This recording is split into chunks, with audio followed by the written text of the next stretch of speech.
ಓಂ ಗಂಗಣಪತಯೇ ನಮಃ. ಶ್ರೀ ಗುರುಭ್ಯೋ ನಮಃ. ಹರಿ ಓಂ. ನಮಸ್ಕಾರ. ಭೂತಾವಾಸೋ ವಾಸುದೇವಸ್ ಸರ್ವಾಸು ನಿಲಯೋ ನಲಃ ದರ್ಪಃ ದರ್ಪದೋ ದೃಪ್ತೋ ದುರ್ಧರೋರ್ಥಾಪರಾಜಿತಃ. ಓಂ ಭೂತಾವಾಸಾಯ ನಮಃ.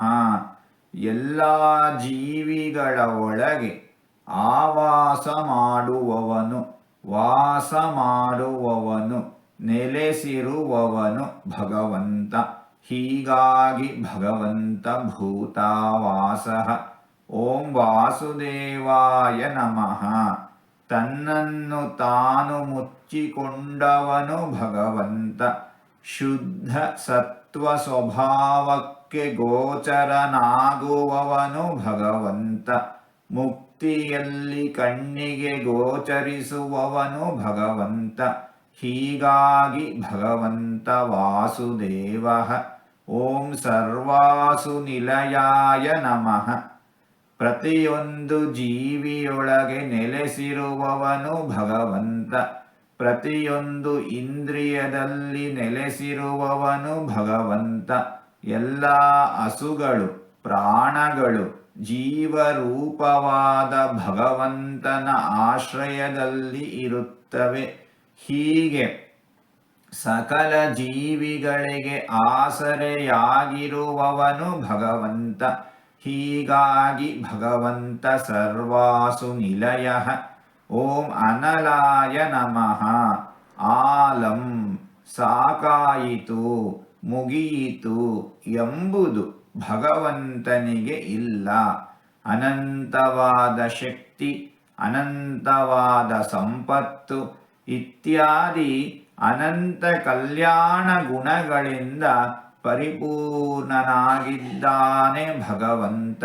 ಹೀಗಾಗಿ ಭಗವಂತ ಅನಲಃ. ಓಂ ದರ್ಪಘ್ನೇ ನಮಃ. ಧರ್ಮ ವಿರುದ್ಧವಾದ ಮಾರ್ಗದಲ್ಲಿರುವವರ ಸೊಕ್ಕನ್ನು ನಾಶ ಮಾಡುತ್ತಾನೆ ಭಗವಂತ. ಹೀಗಾಗಿ ಭಗವಂತ ದರ್ಪಃ. ಓಂ ದರ್ಪದಾಯ ನಮಃ. ಸಜ್ಜನರ ಸೃಜನಶೀಲತೆಯು ಅನ್ಯಾಯಕ್ಕೆ ಶರಣಾಗುವ ಪರಿಸ್ಥಿತಿ ಬಂದಾಗ, ಸಜ್ಜನರಿಗೆ ದುಷ್ಟರ ವಿರುದ್ಧ, ಅನ್ಯಾಯದ ವಿರುದ್ಧ ಸೆಟೆದು ನಿಲ್ಲುವ ಕೆಚ್ಚನ್ನು, ದರ್ಪವನ್ನು ನೀಡಿ ಸಲಹುತ್ತಾನೆ ಭಗವಂತ. ಹೀಗಾಗಿ ಭಗವಂತ ದರ್ಪದಃ. ಓಂ ದೃಪ್ತಾಯ ನಮಃ. ಕರ್ಮಾನುಸಾರ, ಯೋಗ್ಯತಾನುಸಾರ ಜೀವಿಗಳಿಗೆ ಆನಂದವನ್ನು ಕೊಡುವವನು ಭಗವಂತ. ತಾನು ಸ್ವಯಂ ಆಗಿ ಸ್ವತಂತ್ರವಾಗಿ ಪೂರ್ಣಾನಂದ ಸ್ವರೂಪನಾಗಿದ್ದಾನೆ ಭಗವಂತ. ಯಾರಿಗೂ ಮಣಿಯದ, ಸೋಲದ ಸರ್ವಶಕ್ತ ಭಗವಂತ. ನಿತ್ಯ ತೃಪ್ತನು ಭಗವಂತ. ಹೀಗಾಗಿ ಭಗವಂತ ದೃಪ್ತಃ. ಓಂ ದುರ್ಧರಾಯ ನಮಃ. ಭಗವಂತ ಎಲ್ಲರನ್ನೂ ಎಲ್ಲವನ್ನೂ ಧರಿಸಿದ್ದಾನೆ. ಭಗವಂತನನ್ನು ಧರಿಸಿದವರು ಮತ್ತೊಬ್ಬರು ಇಲ್ಲ. ಹೀಗಾಗಿ ಭಗವಂತ ದುರ್ಧರಃ. ಓಂ ಅಪರಾಜಿತಾಯ ನಮಃ.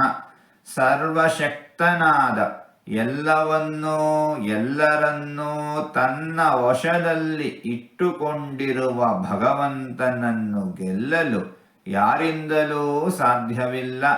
ಭಕ್ತ ಪರಾಧೀನನಾದ ಭಗವಂತ ತನ್ನ ಇಚ್ಛೆಯಂತೆ, ಸಂಕಲ್ಪದಂತೆ ಅನನ್ಯವಾದ ಭಕ್ತಿಗೆ, ಭಕ್ತರಿಗೆ ಒಲಿಯುತ್ತಾನೆ, ಸೋಲುತ್ತಾನೆ. ಹೀಗಾಗಿ ಭಗವಂತ ಅಪರಾಜಿತಃ. ಹೀಗೆ 4 ತೊದಲು ಮಾತುಗಳನ್ನು ಆಡಿದ್ದೇನೆ. ಇದರಲ್ಲಿ ಏನಾದರೂ ತಪ್ಪುಗಳು ಇದ್ದರೆ ಆ ತಪ್ಪುಗಳನ್ನು ಬಿಟ್ಟು ಒಳ್ಳೆಯದು ಅಂತ ಏನಾದರೂ ಇದ್ದರೆ ಆ ಒಳ್ಳೆಯದನ್ನು ಮಾತ್ರ ಸ್ವೀಕರಿಸಬೇಕು ಅಂತ ಹೇಳಿ ಪ್ರಾರ್ಥನೆ. ಈ ನುಡಿಗಳನ್ನೆಲ್ಲ ಆಡಿಸಿದ ಭಗವಂತನಿಗೆ ಸರ್ವವೂ ಸಮರ್ಪಿತ. ಸರ್ವಂ ಶ್ರೀಕೃಷ್ಣಾರ್ಪಣಮಸ್ತು.